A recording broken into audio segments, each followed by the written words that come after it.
There are moments in sports when greatness doesn't arrive wrapped in perfection. It arrives with attitude, scars, rhythm, and raw fire. The sound of the crowd rises like thunder as the smallest man on the court stands taller than giants. His cornrows glisten under the arena lights. Tattoos tell stories of pain and purpose. He dribbles once, twice, crosses left, and the defender, helpless, staggers in disbelief. The crowd gasps. A new kind of basketball has arrived. Allen Iverson wasn't supposed to be here. Not from where he came from, not from what he survived. But that's exactly why his story burns brighter than most. His journey wasn't about fitting into a mold. It was about shattering it. He wasn't just a basketball player. He was a movement, a mirror for every kid who grew up fighting against the odds, dreaming in the dark, believing that swagger could coexist with soul. Philadelphia, 2001. The building shakes. The crowd is electric. MVP! They chant as Iverson, just 6 feet tall, barely 165 pounds, walks to center court. Sweat glistens on his arms like armor. His jersey hangs loose, the number 3 glowing under the lights. This isn't just a player being honored. It's a man being vindicated. The kid from Hampton, Virginia, once labeled a troublemaker, a misfit, a rebel, has just conquered the NBA. But the story of Allen Iverson didn't begin under the bright lights. It began far away from glory, in the cracked streets of Newport News, where survival was a sport of its own. He was born in 1975, a child of the struggle. His mother, Ann Iverson, was just 15 when she gave birth to him. A teenager raising a son in a world that didn't make room for mistakes. There was no father to guide him. There was no safety net. Just love. And the streets. In those neighborhoods, Allen learned early that toughness wasn't an option. It was survival. He was small, wiry, but fearless. The streets called him Bubba Chuck. He played football like he was built of steel, taking hits from kids twice his size. When he picked up a basketball, it was the same story. Heart over height, will over weight. Every crossover was a challenge, every layup a declaration. By high school, Iverson was a legend. Iverson was a Bethel High, packed bleachers, roaring fans, Friday nights where the whole city came alive to watch him. He was the quarterback and the point guard, leading both teams to state championships. It wasn't just talent, it was energy, the kind that made people believe something special was happening. But the higher he climbed, the heavier the weight became. At 17, one night changed everything. A fight broke out in a bowling alley. Chaos, confusion, fists flying. Allen, caught in the middle, was arrested. The charges? Brawl-related assault. The sentence? 15 years. 15 years for being in the wrong place at the wrong time. He was a teenager behind bars, his dreams buried under steel doors and cold concrete. Why me? He must have whispered in those lonely nights. The sound of the cell door closing echoed like a nightmare. For many, that would have been the end. But destiny had a different plan. Public outrage grew. People believed in his innocence, his promise. After 4 months, the governor granted him clemency. Allen walked out, not free of pain, but burning with a deeper purpose. Georgetown University. Coach John Thompson, a towering presence both in stature and spirit, took a chance on him. Thompson didn't just give him a scholarship, he gave him redemption. "You belong here," he told Iverson. Those words were a lifeline. At Georgetown, Iverson was a blur of speed and ferocity. His first step? Lightning. His crossovers? Impossible to guard. He'd drive into the lane against players a foot taller and finish through contact like a warrior. Every dunk, every steal, every glare was a message. I'm still here. Thompson, meanwhile, taught him discipline, respect, and how to channel that fire without letting it consume him.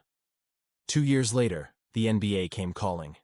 The 1996 draft, a class for the ages. Kobe Bryant, Steve Nash, Ray Allen. And with the first overall pick, the Philadelphia 76ers selected Allen Iverson. The smallest man on the board, but the biggest heart in the room. From day one, Iverson didn't walk. He arrived. That first year, he made jaws drop and defenders fall. His crossover was art, sharp, sudden, disrespectful. And then came that moment. The crossover on Michael Jordan, the GOAT himself. Iverson looked him in the eye, crossed left, crossed right. Jordan stumbled, the crowd erupted, and a new era was born. That wasn't just a move, it was a statement, a declaration that the old rules were changing.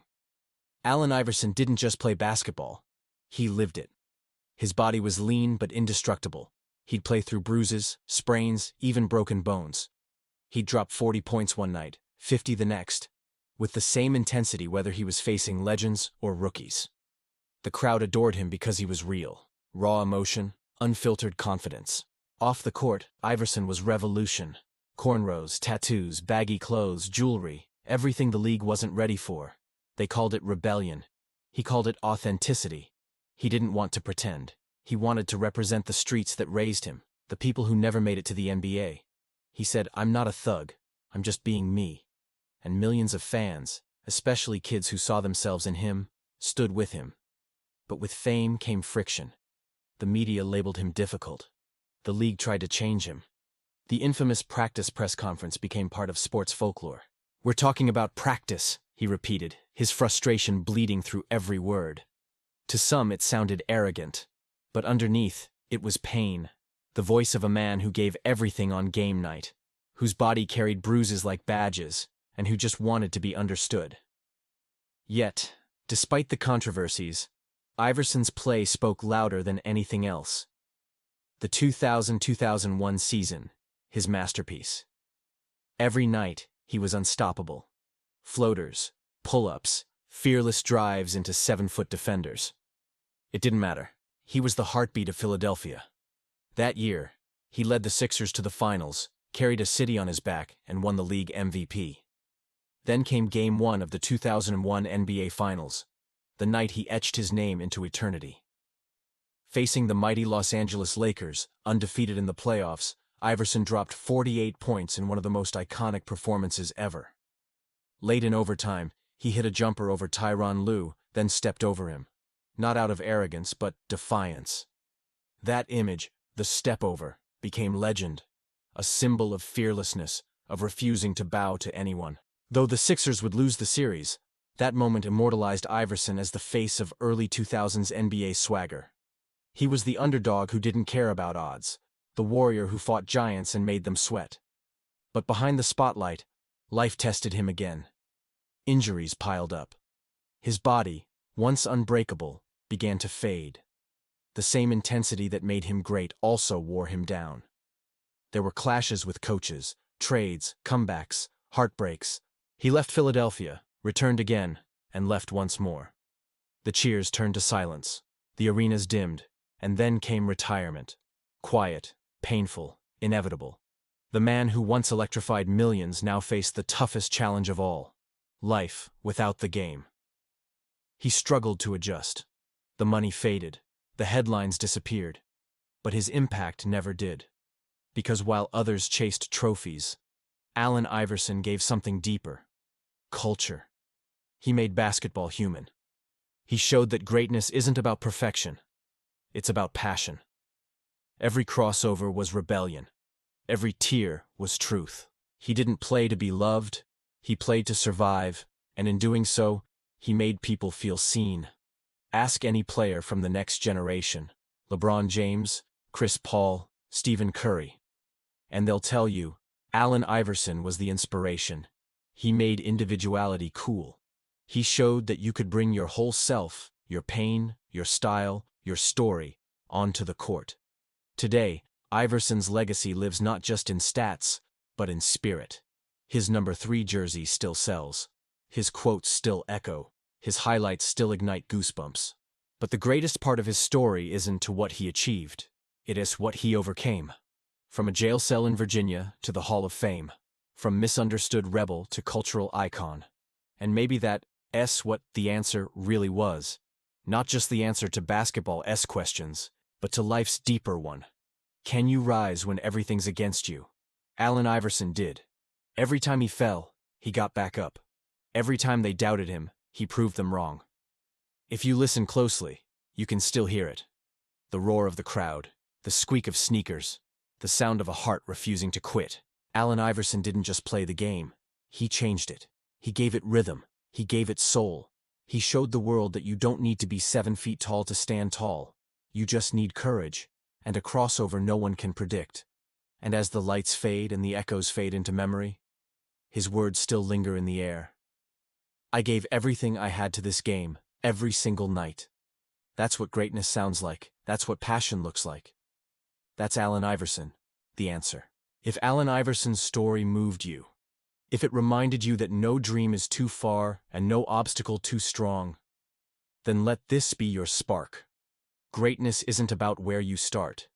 It's about how hard you fight when the world says you can't.